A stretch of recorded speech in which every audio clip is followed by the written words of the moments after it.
Hey, good evening, Indiana. Welcome to the Who's Left podcast, a show about Indiana politics, history, and culture from an unapologetically leftist perspective. My name is Scott Aaron Rogers, and I am broadcasting live from Bloomington. Tonight, we welcome union organizer and host of the My Labor radio show, Mark Gevaart. We'll talk all about the decline in union density over the decades, conflict between blue-collar and public sector unions, the increasing uptick in membership among service workers, and where labor fits in the AI data center debate. Now, before we welcome Mark, a quick look at some upcoming shows. Next Thursday, I will be live with 4th District Congressional candidate Drew Cox, followed by State House candidate up in the Fighting 81st, Sharon White, on Friday. Put those both in your calendar and join us if you can, but if you can't, they will be available as a podcast shortly afterward. And we can't do any of this without your support. This is an independent media project. We don't paywall any content. We don't sell out to advertisers. We don't have any billionaire benefactors. Only individuals like you keep this thing going. It is a foundational principle of Who's Left and the entire Progressive Indiana network that we refuse to hide valuable information behind paywalls in the middle of a political crisis, even if that's not in our financial best interest. So please, if you find value in this work, go to progressiveindiana.net and subscribe at the paid level. It's only $5 a month or $50 a year to help us build the infrastructure that will pop the right-wing media bubble in this state. And if a paid subscription isn't in the cards for you right now, I understand. That's okay. You can still help out by liking and sharing on social media, commenting, leaving reviews, providing feedback, and forwarding articles to your people. You get us the next time. Mostly, we just want you here in this community of Hoosiers dedicated to making this state and its government work for all of us, not just the elite few. Please join us. Follow me on Blue Sky, Instagram, and Threads at whosleft.us, and on Facebook, TikTok, and YouTube at Who's Left. Progressive Indiana Network's handle is the full spelled out name on most sites, but on Blue Sky and TikTok, it's PIN Indiana. Please help us grow with a follow wherever you're at. Tell the others. Let's build a radically democratic Indiana together. Now, let us welcome our good friend, Mark Gevaart. Mark, welcome. How you doing, Scott? Great to be here. I appreciate you asking me to be on. That's a great opportunity to talk about unions, and that's what's important for America right now. Because with a lot of things that are going on right now, people lose sight of the fact that union membership is important. You opened the show by talking about how the density of unions has changed dramatically, and it's still here, but darn lower than where our grandparents and their parents were years ago. Well, I'll tell you what, Mark, that's where we're going to start. But before we do that, go ahead and shamelessly promote yourself just a little bit. Tell the folks where they can find you. You can find me on Blue Sky at My Labor Radio. Same with Instagram, My Labor Radio, and Twitter. I refuse to call it anything but that, My Labor Radio. And the love I have about Twitter is I have over 30,000 people blocked right now, and that continues to grow. So I've set this algorithm so that I can get all the things I want and look at labor stuff and promote those type of things too. Who's Left on top of that? On Facebook, you can find us at My Labor Radio. You can also find us on TikTok at My Labor Radio. And a lot of what I'm doing in the last few months on TikTok is more promotion of folks that are doing apprenticeships and getting ready for this spring here. Things are really happening and unrolling because this is a great time for kids that are in high school or right out of school thinking about, hey, I'd like to try and maybe get into a trade, be it a bricklayer or a carpenter or an IBEW for electrical stuff or whatever it would be. Those chances are out there. So those are great things that are happening, and I'm promoting a lot of the folks that are putting that out there and talking about stuff. A lot of union folks are there, and once you spend time looking for those kind of things, you don't see a lot of dance videos or music videos. You really start focusing on those things because your algorithm starts saying, hey, oh, that's what you're putting out? Okay, so we'll send you more of that content. So for those that say, oh, TikTok is just for dancing kids, well, they do have their place, but so does union. So that's what's important for me. It is what you make of it with all these things, and we'll talk about AI at the end later too. All of these things are tools. It's about how you use them. Party politics is like that too. The parties can be tools. It depends on how you use them. But let's let's start, Mark. Let's talk about making America great again, right? Trump came in talking about this, and I generally think, and I could be wrong, but his base is a lot of older folks for the most part, Yep. particularly old white folks, Yep. who do remember a time in America when you could buy a house and have a car and raise your family and send your kids to school on a single salary. And I think they've forgotten a lot of what happened between then and now that led Hmm. us to that point. But if you look at the golden era of America that they want to take us back to, I think it's the 1950s. Now, some of them I think want to take us back to the 1850s, but that's Yeah. I don't think that's the majority of them. Right. But if you look at the 1950s, boy, union density was a third, maybe a little higher Hot. Yeah. of workers were union members, and the top marginal tax rate on the wealthiest income earners was above 90%. So let's sort of start there. Mark, what the hell happened, man? Well, the biggest thing was that people started feeling comfortable in their union membership, so much so that they didn't really care about whether someone else got theirs as long as they were getting what they had or needed to have. I mean, we're talking about 50s. They had lunch counters at like a Woolworths. If you're not familiar with that, it was an old chain store, and they had an actual lunch counter with a chef who would cook and a waitress who would serve you. Well, those folks were unionized in many cases. It was very rare, bigger cities, as Chicago and New York, Philadelphia, things like that. But the point is that was retail. We're at like 15.1 million Americans are in retail right now. And the percentage of people that are represented by a union is like 1.7%. It's pathetic. We have Wow. plenty of room for growth there. But that's what those baristas at Starbucks are doing. Let's get back to what you asked about, though. What happened was everybody got this feeling about that rugged individualism. My family's Mm. fine. We're getting what we need. We're taking care of us. And it was just one salary did it. I come from a family that father worked for a large company. Mom was a school teacher. It worked out great. Mom was home in the summer when the kids were off of school. Those type of things were fun. You didn't need to have didn't have to get right away. She could get us on the school bus and get us to school. Everything worked out great. That's the nuclear family. That doesn't exist anymore. Nothing like that exists anymore. You had one car, then you we got a second car because mom had a car, dad had a car. Very rare is that happening now. Most folks are struggling so bad that the one job they have, they don't want to even get them 40 hours because then I'll have to pay them benefits. Damn. Well, I got to get 20 hours here, 23 hours over there. It's senseless. And you're trying to schedule yourself in back and forth with it.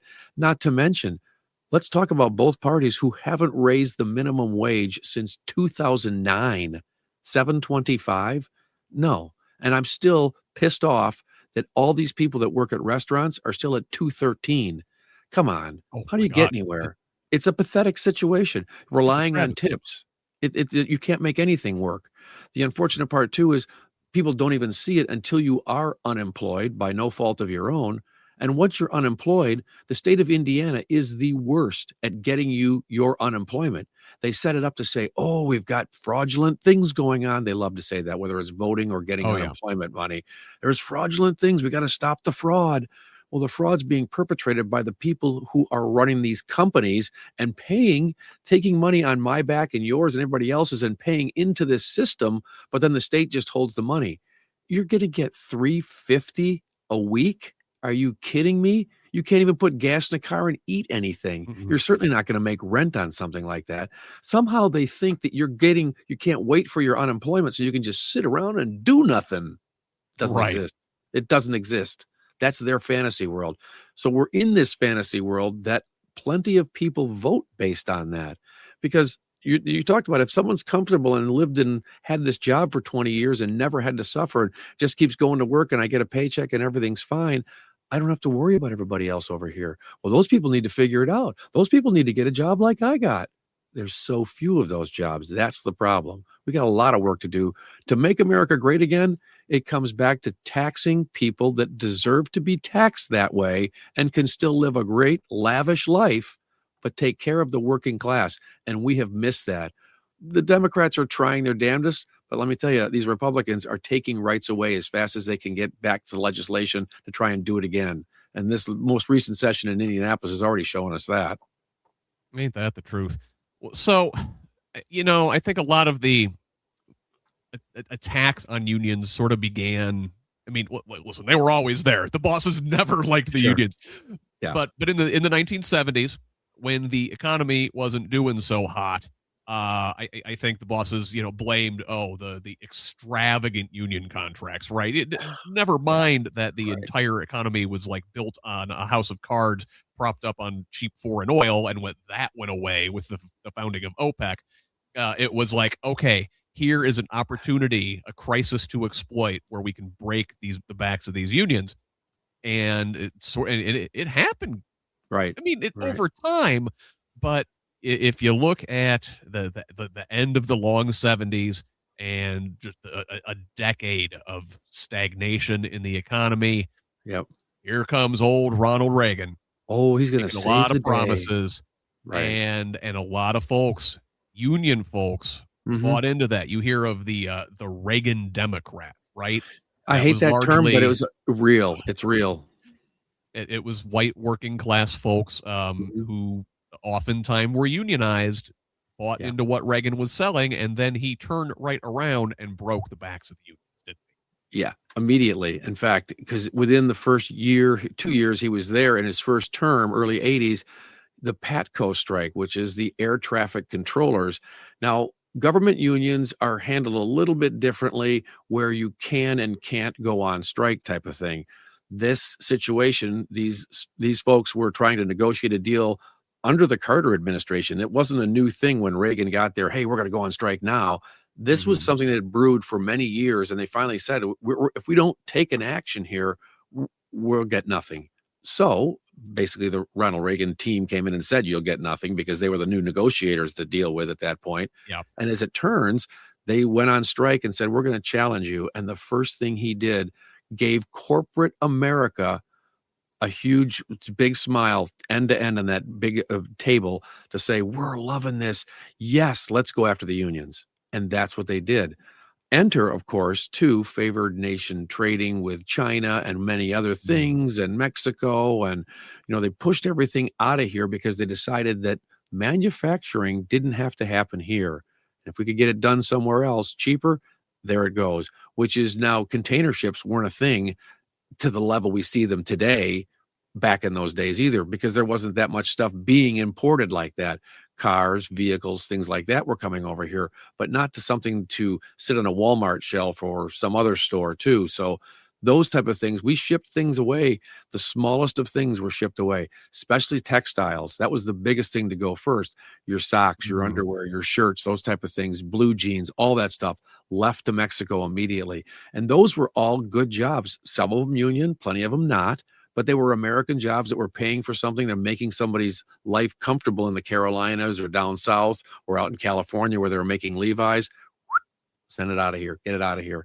And that's never to come back at all. There's very few people manufacturing clothing in the United States right now, and even less of them are union. So it's a good thing to see that some of it's coming back. There's some blue jean makers and some other shirt makers here that are really understanding, okay, to sell some of this stuff, we do need to bring it back here. I just talked to a gentleman recently in the last month here who has a company in the Carolinas called Camel Hill Mills?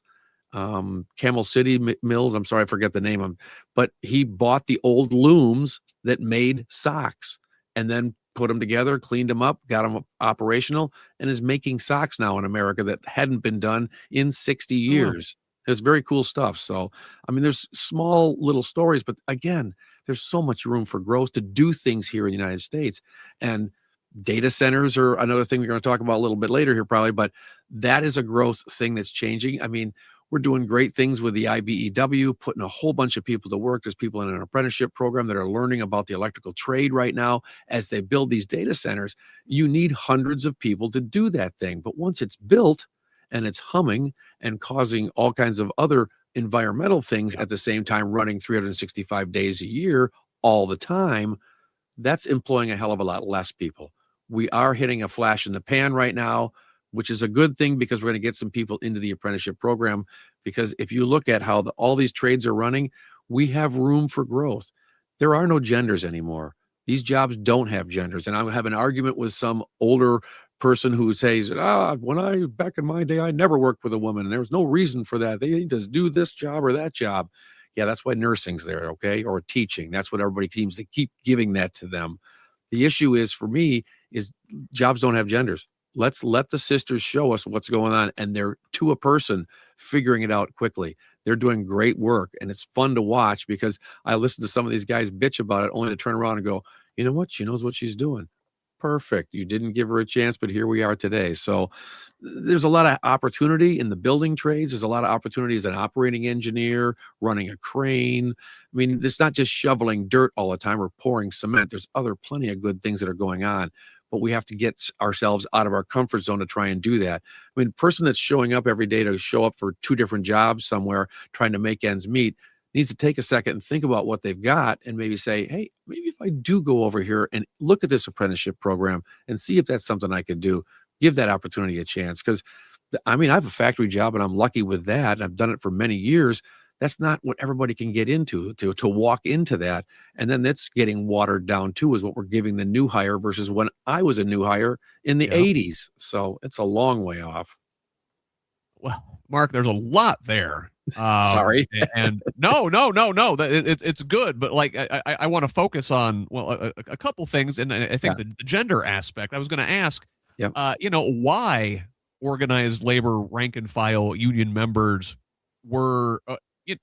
fell for the Reagan pitch. I mean, listen, he was always working for the boss, right? He was never a union guy. Had decades on the record as such.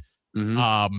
But was it the racism, the Southern strategy, or the backlash to like the ERA and the women's movement, because that was there too. And you mentioned that like some of the first union jobs to get shipped off were in the textiles, right? Well, and that's something that you traditionally think of as quote unquote women's work, right? Right. And they discussed it as such too, to say, oh, these are just women's jobs. They just need to go back home. These are single ladies probably putting everything together because, anyway. But your point to Ronald Reagan, in the 50s, he was a Screen Actors Guild member and became president as a union member.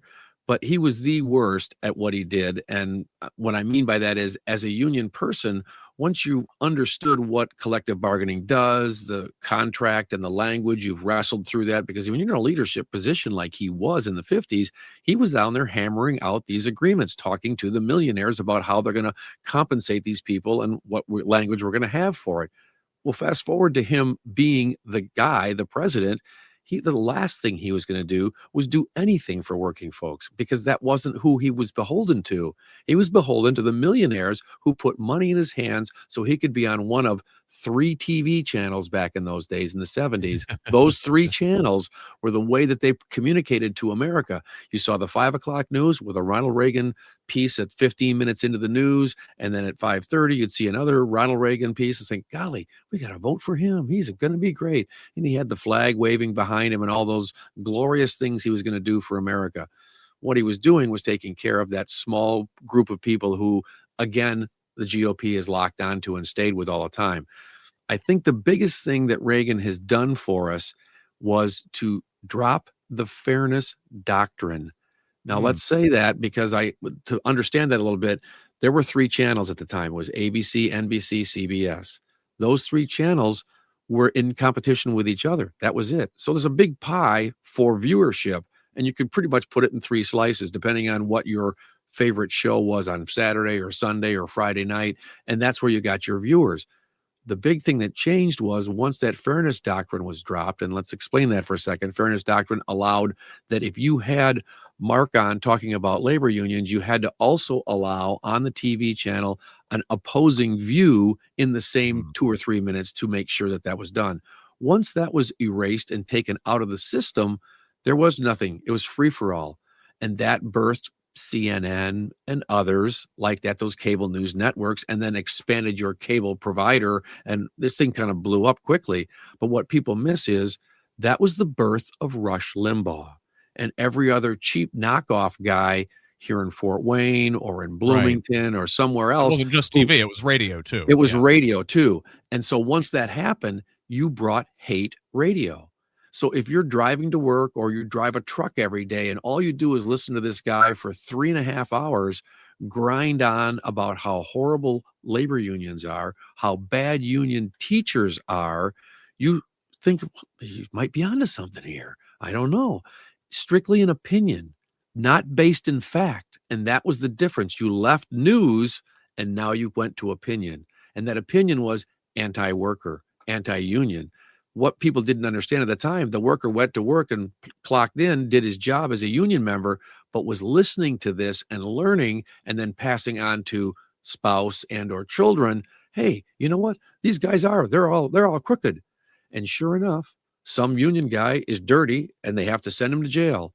Well, guess what? If you look at corporate America, they're even more dirty. We followed the same hierarchy in unions to build just like they did, but they're plenty dirty. Okay. And yes, and dirtier. I mean, we've seen what that class of folks have been up to with these recent releases of this Epstein files.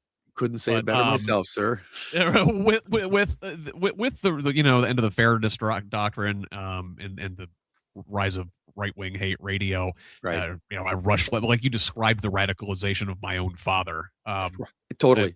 My father was exactly the same. Yeah. Yeah. I talked to a documentary filmmaker, it's been over a year ago now, Jen Senko, who did a documentary called The Brainwashing of My Dad. And it talked all about how her father, got sucked in with the Rush Limbaugh. And it's not just the one-sidedness, it's also like the use of emotional language, and radio especially is a very intimate medium. It's like, this is your friend, this is your buddy, you're gonna hang out all day, and you get into that. But and then back to the gender thing, right? The feminazis and whatnot, and he sort of they set labor against each other. You have your blue collar jobs, your auto workers and whatnot, and they're pitted against the white collar professional unions, teachers, like you mentioned, government employees especially, and they split the coalition, I think, between different kinds of workers. So they segregated everything, which is their idea. Yeah. I don't know. Can you elaborate on that a little bit more? Well, one of the things they did was find a way to make sure we could find those secret little issues that the nurses, okay, there's some nurses that are unionized. Well, these nurses aren't unionized over here. So let's put this wedge between them, talk about things, make them feel uncomfortable. What we're missing here is that the folks that did this whole shovel the coal onto this fire here by stoking all these fears were stepping back and doing the bidding of the billionaires. So I don't know if they got paid to do it or how it worked out, but there was money in it, and that's how the whole thing worked. If you understand how they feed that system to feed the information to everybody, it was always based in misogyny. It was based in race as well, because we talk about Hispanic and or Black folks, the same situation. They would treat them just as poorly because we're talking about white radio. Really is what it was. It was hate radio, and it was based in misogynistic and white guy. Grab them with the right information. They would take that and walk home with it and make sure that the rest of the house got to hear about those type of things too and understand where that opinion is. I mean, like your documentary filmmaker you talked about, I know people like that too. I lived through it. I got to the point where I said to my father late in his life, I said, look, let's just not even talk about it because you and I are not going to agree on this. Let's not fight about it. I only get to see you for a little bit of time here. I really don't want to argue about this thing every time. Well, you should read this and you need to look at that. You need to listen to this guy. And I remember him getting really mad at me when I told him that some Fox host was a complete asshole. And he was just like, so, and of course my mother's like, why do you do that? Sorry, I have an opinion. You mentioned we were talking about the gender factor, right? Especially with the public sector unions, teachers and nurses and things like that. Well, okay, those are government jobs paid for with taxpayer dollars. Same thing. That was that wedge issue. The federal government.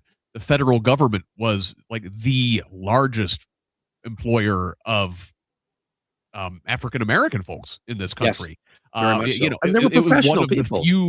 Yeah, one of the few ways black families could gain entry into the middle class. Well said. And, can't have that. Right, right. Well, and it goes back to they bring back the idea that the government is out screwing you in some way, taking things from you, and these people don't do anything. They're unelected bureaucrats, and they're making decisions. You didn't put them there; they just got hired. And then this whole DEI thing, that's today's version of yesterday's racism. Hello. Let's go back and Yep. repackage it and sell it again.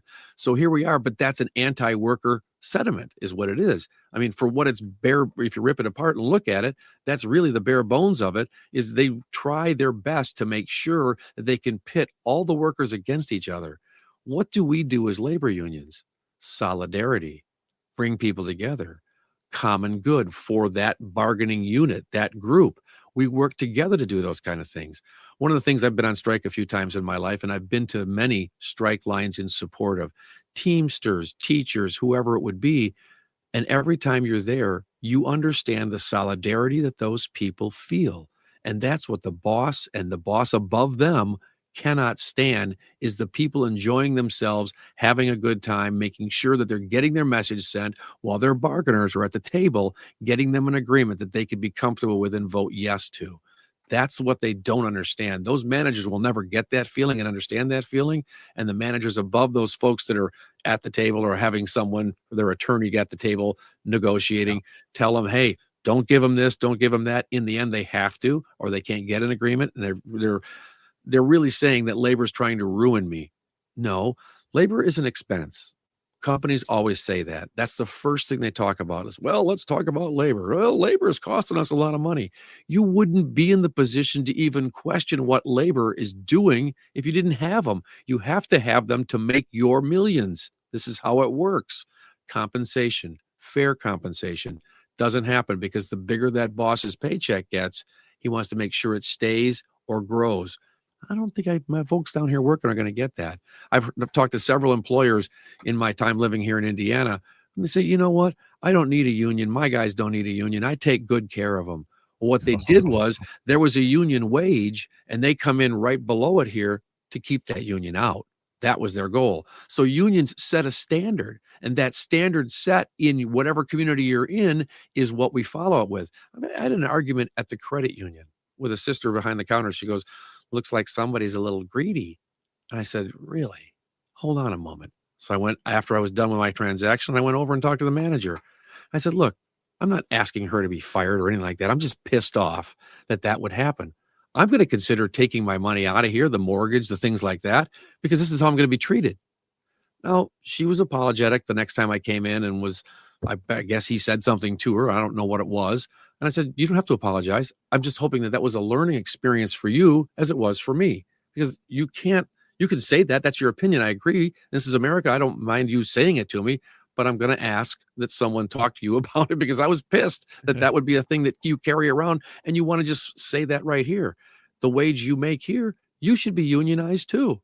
That didn't go over well because I heard from the manager at the credit union later. well, that's what they always do, right? They pit folks against each other. They pit workers against each other. Yeah. And I mean, I guess just like, let me play devil's advocate here for a second. With things like blue collar jobs, a lot of those things are tedious and potentially unsafe, and the automation has a place, I think, in certain things. Yeah. Now you can't automate away teachers, you can't automate away nurses, you can't automate a lot of those caring jobs. And I think I don't know if it's like a sense of resentment or what, or if it's I don't know. How do you explain that?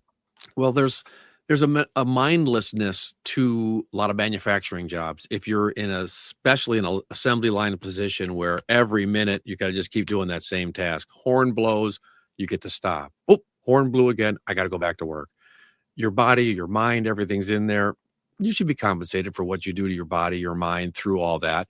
And it's not for everybody. That's where folks get into a trade or get into nursing, something like that. But what's some of the first things that happen, like at nursing? These people are on strike. There's thousands of people on strike right now in New York, California, Michigan, Minnesota. There's quite a few more than you know in the nursing profession who are on strike right now or gonna go on strike because safe staffing. And it's for their own longevity, but it's also for the patient care. So you want a nurse to handle 12, 10 patients at one moment? No, it's an impossibility, much less chart everything and take care of all their needs. At the same time, you're fixing room A, room B's got a horn going, hey, hey, hey, hey, hey, I want this. I want ice on my drink. I need this. I need that. Everybody's running crazy, short staffing everything because it's about revenue. It's about taking care of shareholders. That's where the business mindset's at. And the folks down there on the ground doing that work are the ones reminding them, hey, you got to take care of us. You're not doing that because they've been forced fed this from the bosses on down that you're going to do this with less. Do more with less. Do more with less this time around. Next year, this time, we're going to have 4 less nurses on this floor. You're killing us here. It can't happen. It's an impossibility. A year later, it does happen. You have to understand that this is corporate driven. These are the models that are happening. I mean, I talked about off camera, we had this conversation. I sent you a note about it was I want to normalize that when the media is standing, like IU Health is building a hospital here. When they cut the ribbon, they start digging the dirt to start the whole thing. No one in the media said, hey, what's the name of the labor union you'll be working with that represents the nurses here? No one asked that question. Let's normalize that. Let's bring that back to something we talk about. Who's going to represent the folks that are cleaning the place or doing your maintenance and making sure that HVAC is working here? What union is representing those folks that are working here? Those people would freak out. Well, there's no room for that. Yeah, there is room for that. And that's the reason for that, because you're going to short staff them if you don't. We just need to start having that as a regular conversation. I just don't think that's happening enough because our media folks, and we're watching this now, whether it's at a White House briefing or something else, are concerned about whether they're going to have a job tomorrow because they're going to get thrown out either by their boss because so-and-so complained about the questions they were asking. And that happens. And you get kicked out of the White House press pool because you asked questions they didn't want to be answering. That didn't happen with previous presidents, did it? It's only with this one. You look at today, the day we are recording this interview, Mark, the Washington Post just fired a shit ton of people, and that's owned by Jeff Bezos himself, notorious union breaker, with Amazon. And those are News Guild members. Yes, there are union members too that lost their jobs. Yeah, and that is the biggest thing. We are watering down the idea that journalism has any wealth or value. The only journalism they want is this opinion type of piece on these 2 or 3 or 4 or 5 channels or whatever they are that the Republicans are pouring their money into right now to control, because they're controlling the narrative of what these people consume to try and make sure they drive them to say, oh, I hate unions. Oh, I hate that guy too because of the color of his skin. Oh, I hate that lady over there too because she's foolish, or whatever it would be. They're the ones that keep creating this narrative over and over again. The folks that are asking the hard questions about Tulsi Gabbard or somebody else, well, we can't have that. Nope, get them out of here. No, we can't have thoughtful discussion. We need rage bait. We need emotion. It kind of goes back to that whole Fox News mindset and the Rush Limbaugh mindset. You get people into a heightened state. Here we are. Angry, here we are. They're easy to control. And, right. The arc of time. Here we are. Yeah. I'm glad we kind of arrived at Jeff Bezos because Amazon and their warehouses still are, to my knowledge, sort of at the center of the new unionization drive. Folks, wanting to organize their Amazon warehouses, things like Starbucks. I think I talked to Eric Blanc last year about this time, just as he was finishing up his book about the new union models, and things like the service sector becoming more unionized. So, we're seeing a bit of an upswing in union membership, but we're plenty of down room in the for bottom growth. of the trough, right? Right. Plenty of room for growth. And I think let's talk about it for just a second, because like a United Auto Workers, that's a union that's been around for 80 plus years. They've got a history. They've done these things. Teamsters have been around for a long time. International Brotherhood of Electrical Workers. Those are long-standing unions. When you look at the things that Amazon people are doing, as well as the baristas at Starbucks, I mean, that's some pretty ballsy stuff to step up and go, yeah, we don't have a union, but we're just going to go on strike and withhold our labor. Whoa, whoa, whoa. So they don't have any resources. They don't have anybody negotiating with them. And they've got so many small stores. That's what they're doing, is making them suffer all the way through it. Because here in Fort Wayne, where I'm at, there are no people standing up and striking. There's people still going to Starbucks. Every time I see somebody carrying a Starbucks cup, I ask them, I said, why are you doing that? There's people on strike right now. Oh, yeah, I guess I didn't think of that, holding their cup. But you have to put your mind in that someone's suffering somewhere else and working really hard to try and change their life. You're not allowing to assist in that in any way. So that happened at Amazon as well. Now, to have Chris Smalls and the guy start their Amazon union thing, that's big stuff. I mean, they did get a lot of respect out of it from the people that Bezos and others that are trying to say, whatever, you're trying to start a union. Well, there's plenty of people have come and gotten involved with it. So you've got Teamsters are involved in it. There's some others that are helping out here and there. It's building, and it's bigger than you know. What we don't see on the news and our regular feed is what's going on the coast, what's going on in some community in Kentucky, where these Amazon warehouses are being held hostage for not taking care of those workers. And guess what? They are sitting down with them and starting to have these conversations, starting to build on contracts, getting those first contracts done.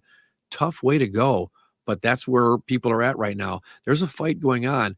We don't, because our media won't allow it, talk about a lot of that union stuff.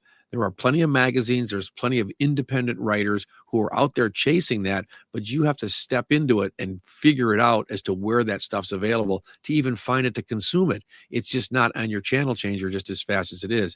There's plenty of YouTube channels. If you just search labor unions, next thing you know, you've got more than you ever know what you could do with, but you could also learn from that and figure out where you could fit into that too as a worker. Yeah,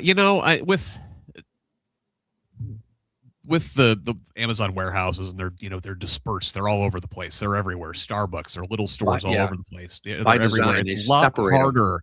It's artificial. It's borders, right? It's artificial checkpoints, and it's a lot harder to organize organizations like that than when you got shift change at the auto factory and you can catch them all coming out the door. Guys all checking out at the same time, right? You can get them in one place.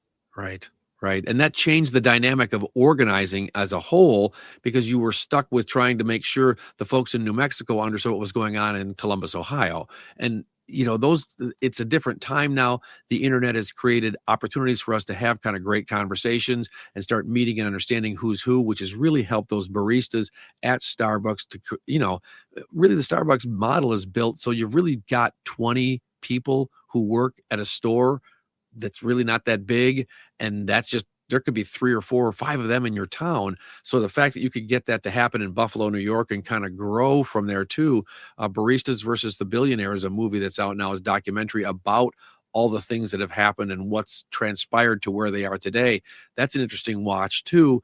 There's things like that happening. There's people putting money into making these documentaries because they agree and believe this story has to be told. We need to make sure Americans understand what these people are fighting for. And you've got anybody from a 40-year-old person down to a 20-year-old person working in that same situation saying, I need more. This is killing me. I cannot afford to live. Or they're 4 in an apartment, making a 2-bedroom apartment with 4 people because they can't afford rent if they were out there on their own. That's the reality of what life's doing for us. Public transportation is helpful, but in many cases, you don't get there. You don't have that thing to support it. If you're living in a rural Indiana town, you've got to have a transportation. You've got to have a car. You can't have a POS car. You have to have a car that you can rely on to drive 40 miles, 50 miles to work one day. So, if the salaries or the fee, what you're being fed financially from that corporation isn't there for you, you've got to have a fight in your hands. But you share that with everybody that works in that facility with you, whatever size or whatever place it is. That is what brings that solidarity together, and understand we're in the same crap. We all share the same crappy situation. How can we make it better? We can band together and be the ones that move forward to try and march on the boss. Let them know what's going on. Tell them we're not taking this anymore. Challenge. I think Mark, I just saw maybe it was today, maybe it was yesterday. Walmart became like the first retailer to achieve a $1 trillion market cap. And we talked about Amazon and their effects on the economy at large, and even before them, it was Walmart and the Walmartification of the entire economy. Oh yeah. And yeah, they just went, Walmart opens in your small town, it puts every little ma and pa out of business. Right. And folks come to expect the lower prices, and you get the cheap stuff. Maybe stuff is cheaper, and you think, oh, okay, well, my money's going a little bit further, I got cheap stuff, maybe I don't need a union now, and then the bottom drops out. Right, right. It's the same model that Dollar General, Family Dollar, Dollar Tree, all of those carry that same situation. It's a food desert. This town's 2,200 people in the middle of Illinois or something like that, and they bring a Dollar General in. And so what do all the folks that are elected representatives? We brought Dollar General here. Are you kidding me? They're going to employ 6 people, and they're going to pay them Oh my crap God. wages, and they're going to stack stuff out of a truck to the ceiling in this place. No, it's a horrible situation. It doesn't take care of anybody. It's not nutritionally valued or anything like that. It's a Band-Aid, but the model that they've made is built on the idea of the exploitation of these small communities to that end. And these are what's left over since Walmart came and wiped out a bunch of things. They're taking, real estate's pretty cheap when it comes to stuff like that. If it was sitting around, most of the time, that strip mall, they just hold on to it because they can use it as a tax break in some way too. There's really no reason to sell it or fill the damn thing. Doesn't really matter if they can or can't. There are all kinds of loopholes that these folks are playing that are anti-worker. We always seen that. And the ownership class, the boss class, it's all the same. It's the same people who, like you said, that they own the media. You can't get these stories out. It's hard. They don't want to talk about it, right? So you have to go find things on YouTube and right, and you have to take the time to search it. Yeah, it's a hard way to go because it's not available to you. It's not in the first thing you look at. If you open up Facebook, that algorithm just brings you you like to watch the puppy videos? We got a bunch of puppy videos coming your way. You're going to love this. So that's the things that get in the way of us finding out the real things that are happening because they want to just feed you this stuff. And since everything's on your phone now, no matter where you go, it's necessary to just have whatever that video is. I got my earbud in, I can hear whatever they're saying. This is great. I don't need anything else like that. You're falling to what they built for you to fall for. So, I mean, unions are more places than you give it credit for. I mean, if you watched the Grammys last Sunday, that was huge. When I wrote them all down. So we have the Directors Guild of America. They were represented, all the directors and the people, the producers that made the thing happen. IATSE, which is the International Alliance of Theatrical and Stage Employees, the American Guild of Musical Artists, the American Federation of Musicians, Screen Actors Guild, American Federation of Television, Radio Artists, IBEW, Actors Equity for Live Theater and Stage Managers. All those things were just making the Grammys happen. Same with the Super Bowl. All those cameras that are running, all the people that are running around to make those things all happen, all union represented as well. The guys are in the control room, poking the buttons, making sure the cameras come up and running that big camera that runs around the Super Bowl. All those folks are union represented. So it's out there. You just don't even realize the stuff's right there in front of you too. And well, I mean, I remember weren't the screenwriters on strike? Was that a year or two ago? Yeah, it was 2 years ago now. They want to bring in this AI to start writing scripts for people. And my God, like, listen, I've used a little bit of AI in my time. It's useful for certain things, right? It's quite good at going through our transcript here and giving me timestamps for when we talked about certain things. Great. It's not good about like creative work. It's not good about like replicating human emotion, doing the thing. The reason you go to watch movies, the reason you watch TV shows, it's like for the stories, right? And on that track, about AI. Yeah, I think that's one of the big things we're fighting about here in Indiana right now is these data centers. Now, you mentioned this a little bit up at the top of the show, right? That they're during construction. It's a lot of jobs. It takes a lot of people to make one of these giant data centers go. Right. But once it's built, it's only employing a handful of people, and those jobs that handful aren't unionized, so where does labor fit into this? Obviously, they want those upfront jobs, but like if we're doing solidarity here, you don't want to help your brothers and sisters lose their jobs by having them automated away by AI. Right.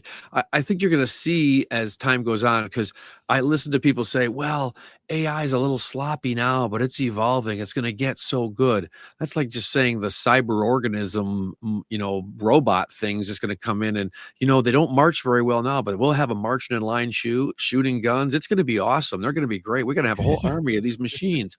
No, that's not going to help anybody.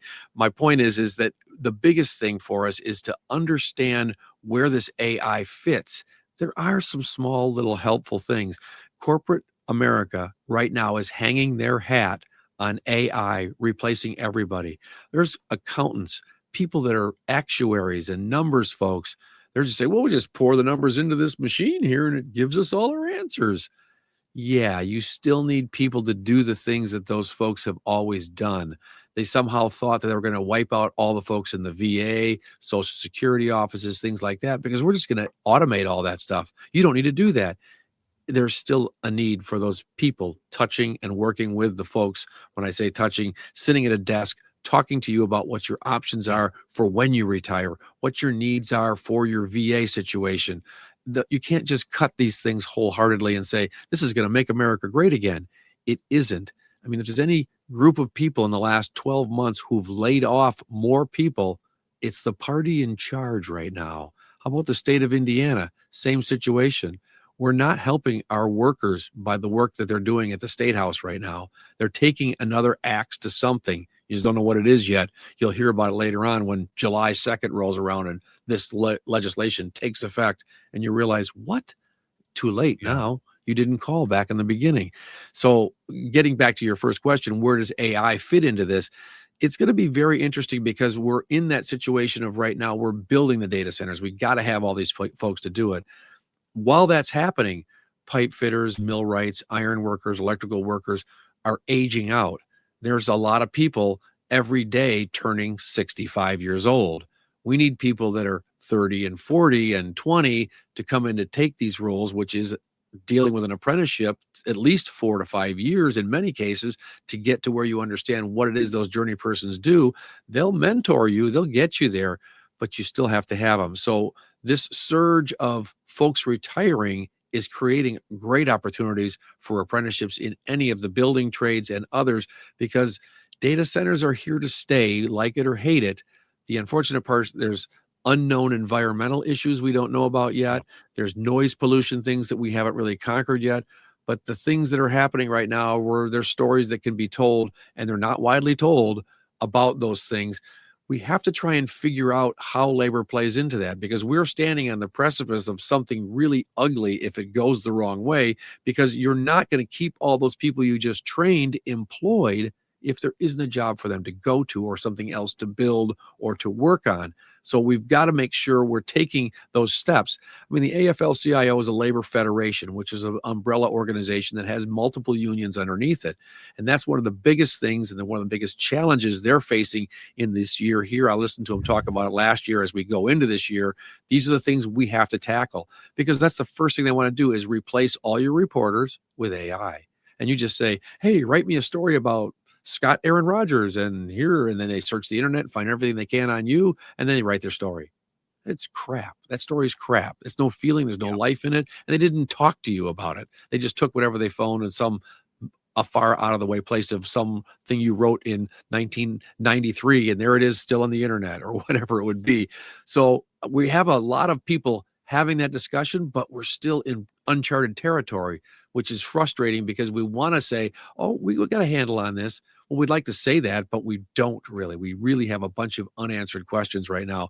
What is AI going to do to labor, and where is that going to fall? There's plenty of jobs that are still going to have to be done by humans. We know that. I mean, I'm living in this manufacturing world I've been in, and I've watched robotics come in and do a bunch of things, but you still have to have someone that feeds that robot the electricity, feeds its programming and understanding so that it can continue to do the things it does, and then fix it and repair it when something breaks down or dies. So there's room for that work, but the folks that were manufacturing and picking up the part that this robot's now doing don't have a job, have to shuffle somewhere else. So a lot of things going on. Labor has a very interesting thin ice type of future looking ahead here too, because it could all fall apart just as fast as it's coming at us right now too. So I'm I'm excited about great opportunities for plenty of people to get involved in things they couldn't have before, but I'm also worried about where those next steps are. And there's not a lot of pathway. We don't have like a roadmap. We could go, let's figure out where the next turn is. We're still figuring those things out on the fly. Yeah. Well, Mark, the AI, we're in this time of artificial precarity, right? The billionaires own everything, so you get the urge to want to build these things that they provide good jobs, at least temporarily. We could be building things that are more useful to society than AI data centers. I love the idea of high speed rail. I mean, think of all the good paying union jobs that went into building the interstate highway system. Big time. We do imagine that on steroids with high speed rail. That's something that would actually benefit society, Right. and be there to keep on going in the future, right? And Yeah, it's not just a right. one time thing. Yeah. And I think about that, and just what could be if Yeah. we didn't hand everything off to the private sector, if government actually invested in things for our people again, like they did back in the 50s, like when America was great, right? Oh yeah. Oh yeah. I still remember because I grew up in a neighborhood where the cement contractor who was building the interstates in the 1960s, that was his thing. He got an award this one summer. I remember in the fall there was a big deal because they were paving a mile a day. They were dropping that much cement. Well, that's been beat big time now, but at the time that was a big deal that they were paving a mile of that every day. Well, those guys were working 7 days a week. Those were union gigs. That's that job that they had. The infrastructure of that is always under construction. I mean, there's this meme you see of, Mark, I'm from Northwest Indiana. They've been building 994 for my entire lifetime. Thank you. I was just going to say that there's a meme of Back to the Future where the professor's getting out of the DeLorean and telling Marty, he goes, Marty, I just came from 2055 and everything in Chicago is still under construction. So it's like, yeah, that's totally true. But it's one thing leads to another, leads to another. I mean, it's the International Union of Operating Engineers, Local 150 in the Chicagoland area. They're killing it up there, but they're building roads on the regular. They're on the north side. They're on the, outside in the bypass that goes around. It's just everything's going on. That's just Chicago. Let's talk about Philly. What's going on in Baltimore? What's going on in, Boston right now? And these are jobs that consistently can put people to work, but we have to have the support of government. It's always been there. Those jobs didn't just happen because the private sector said, I got a couple of million, let's build some roads. It's not like that. We need to have these things happening. And what is the first thing that happened in the last 12 months? We're not paying for that. I don't like that state. We're not going to give them money. Stop what they're doing. Tell them to shut it down. Wind turbines? Oh, heck no. We're not doing that. While we do that, we put people out of work. Now they're in a precarious situation where they don't know if tomorrow's promised to them like it was a year ago or 2 years ago. So the things you're seeing today, infrastructure-wise, weren't done by the current party in charge. That was done by the previous administration who made sure this stuff was going to go on. Yeah. We're putting a stop on a number of things that's really affecting really good jobs right now. And for all of President Biden's failures, and there were many, he was a very good president for labor.